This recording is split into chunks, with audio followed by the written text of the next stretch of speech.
Hey guys, I just wanted to quickly jump on here and say happy Friday for the ones that are watching this on Friday. And if not, then that's okay as well. Happy Monday, Tuesday, Thursday, whatever, Sunday, happy day. So I wanted to send you a little reminder here in regards to really showing yourself some compassion, all right? And acknowledging that when you're compassionate to yourself, when you're showing yourself some compassion and you're showing yourself some patience, that's difficult. That is a very difficult concept for many, especially if you have lived your life where you haven't put yourself first. You've concentrated on everybody else around you. And when you have showed yourself some compassion, some patience, some love, that may have put you in a vulnerable position in the past. And the results of that may have caused some hurt, some pain. And so you close that part up, that path, as I was talking about yesterday. If you get a chance to check out my live yesterday, even halfway through, I really emphasize and perpetuate the fact that once we are practicing this new way of thinking, behaving, acting, responding, it takes a minute to put these impressions, per se, these footprints on a new path in order to see the path. And so, and if you have shown vulnerability in the past, like I said, and you have tried to put these impressions on a new path, whether that be for yourself or somebody else, or just accomplishing goals, you may have been hurt. You may have failed, and that doesn't feel very good. So automatically we step off that path. We lose that motivation because it doesn't feel good to be judged, criticized, rejected, abandoned. And so the part of us that does avoid self-love, the part of us that avoids getting too close to the people around you, that comes from somewhere, okay? So sit with that. But I just wanted to jump on here quickly and set a reminder. I had a session this morning as well, and she ended up catching my live yesterday, and she was speaking about how she appreciated the analogy because she hasn't been patient with herself, and she feels many times like a failure when she does repeat patterns and behaviors, responses that she says, I know that this person, place, behavior, I know that this harms me. And when I discussed that it takes, that 21 days to even just set the pattern, and then a good 60 days of repeat, it then gets embedded into the limbic system, into the system in our brain that really sets the tone for behavior, responses, safety, fight, flight responses. And so being able to meet yourself where you're at and trying these new habits, these new behaviors, sitting with self to really acknowledge what things you want to shift in your life that are no longer working for you, and then put a plan in place, developing this new way, whatever that looks like for you. And because we have an organized plan for this individual, you know, there's been 2 steps forward, 1 step back, 2 steps forward, 1 step back. And because of her programming, because of the pathways in her system, in her limbic system, they've been stepped on. They have been impeded. They have been practiced over the years and years and years. And so I ended up meeting with her today, and she just said there was kind of a click there to really just give myself permission to be patient and recognize that the old path is sometimes going to want to present itself. And although I'm going to step on that path once in a while, it does feel a little bit different, she says. So I do go back into old patterns and that old path. However, you were dead on when you said the path feels a little bit different. And so when we sit in compassion and acknowledgement that, okay, I used an old habit, an old response, and then being able to say, but I'm going to really look at practicing impeding on and stepping on this new path in order to get to my goal, to get to the top of the mountain. And I used the analogy of we are nature. And just because we step on the path a couple times, the path is not going to be visible. You have to constantly step on these paths for months, sometimes even years, to really allow that path, neurologically, that path, that end in nature, because we are nature. I mean, we do mimic a lot of what nature presents itself and how it develops and turns over and how it grows and the seasons and such, hence Turnleaf. I was inspired calling Turnleaf because there is always transition and change. So that stuck with me. But being able to really just acknowledge that I know that the path is not going to be completely clear and fully functioning and dominant after I only use it a few times. I'm going to get used to the path after 21 days, let's say, okay? So then I get comfortable with this new path, this new habit. I get comfortable with it, but there's still some work that needs to be done in order for it to be completely cleared. For me to have a clear path, I'm not getting scratched by branches anymore. I don't know what's around the corner. It's that unknown, right? Is which I went into detail yesterday with Tough Talks.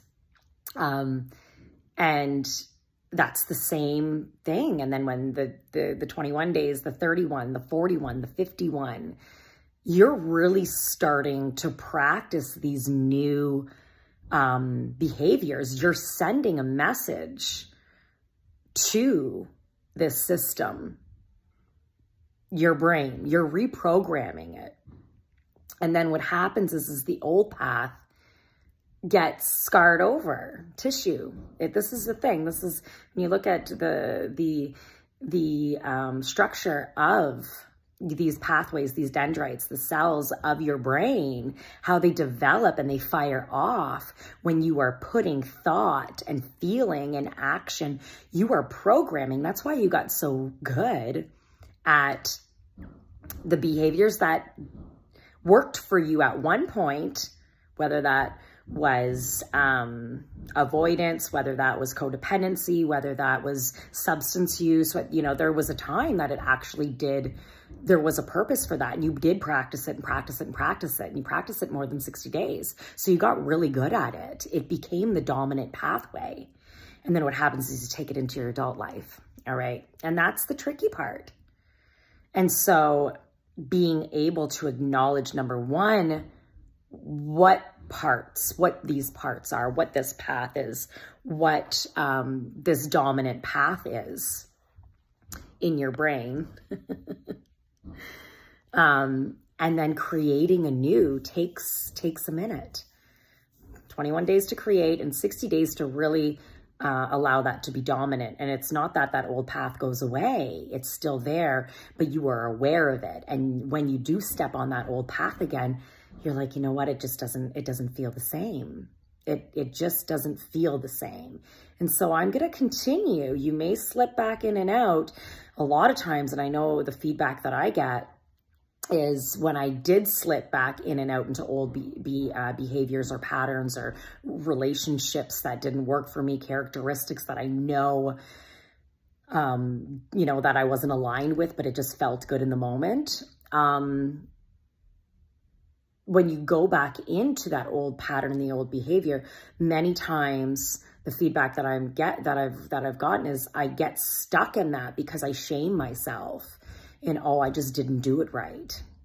And and then you really start practicing that self-shame, the language, the words that get uploaded into our system.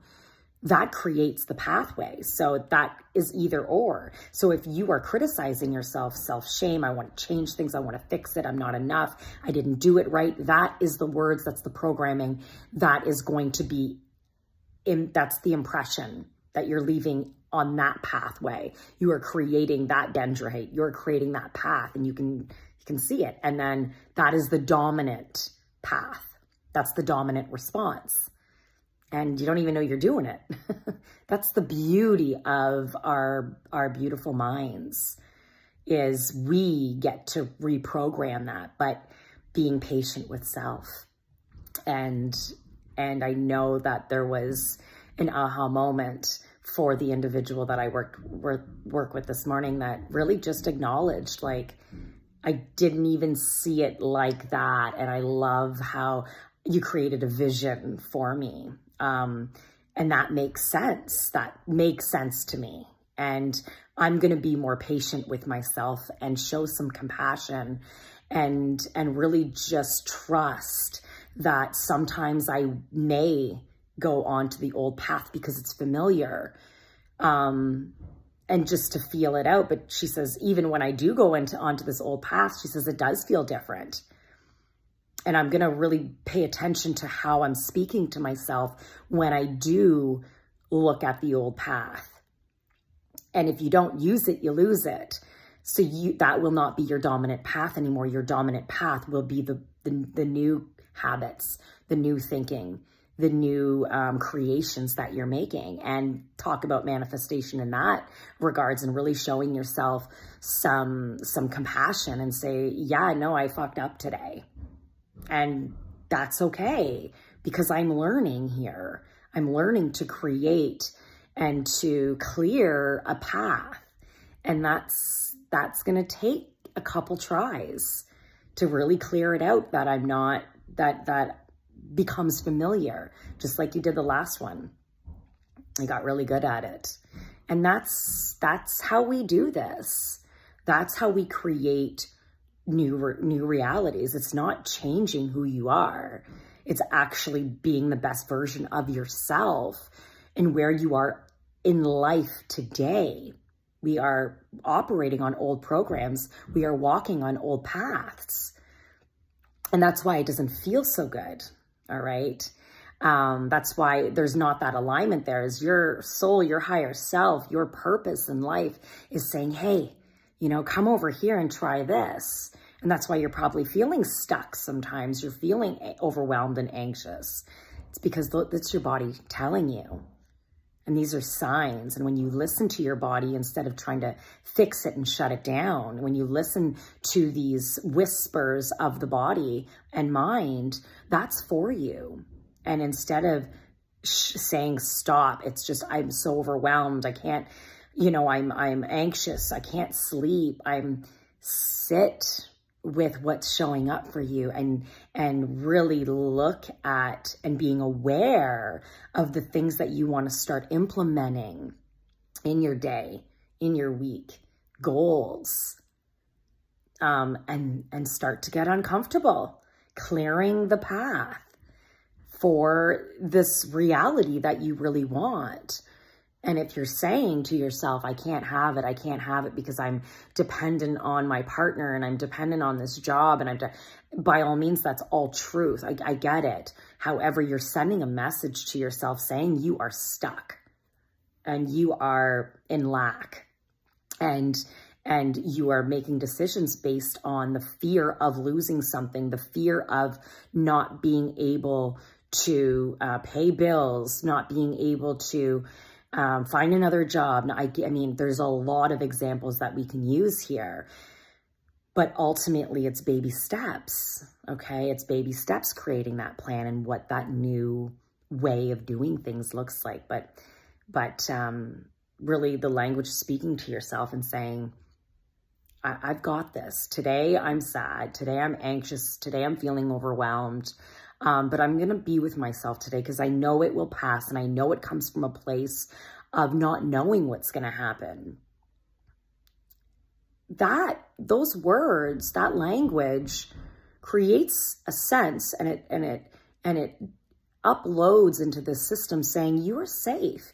Yes, you are uncomfortable. Yes, you're feeling sad, worried, anxious, but you are, you're going to be okay. You're going to be all right. And then you repeat, you repeat, you repeat, you repeat. Repeat the self-love, repeat the patience, repeat being curious, repeat the compassion, repeat the kindness, repeat, repeat, repeat. All right? So I just wanted to jump on quickly because I felt inspired and I wanted to show you some love here before I head out on the weekend. And be kind to yourself, be patient, and really look at understanding that it takes some time to create a new path here. This is a journey. You're going to have many paths. This is just one that you're working on, whatever that looks like for you. All right? I'm sending you so much love and so much light. Bye for now.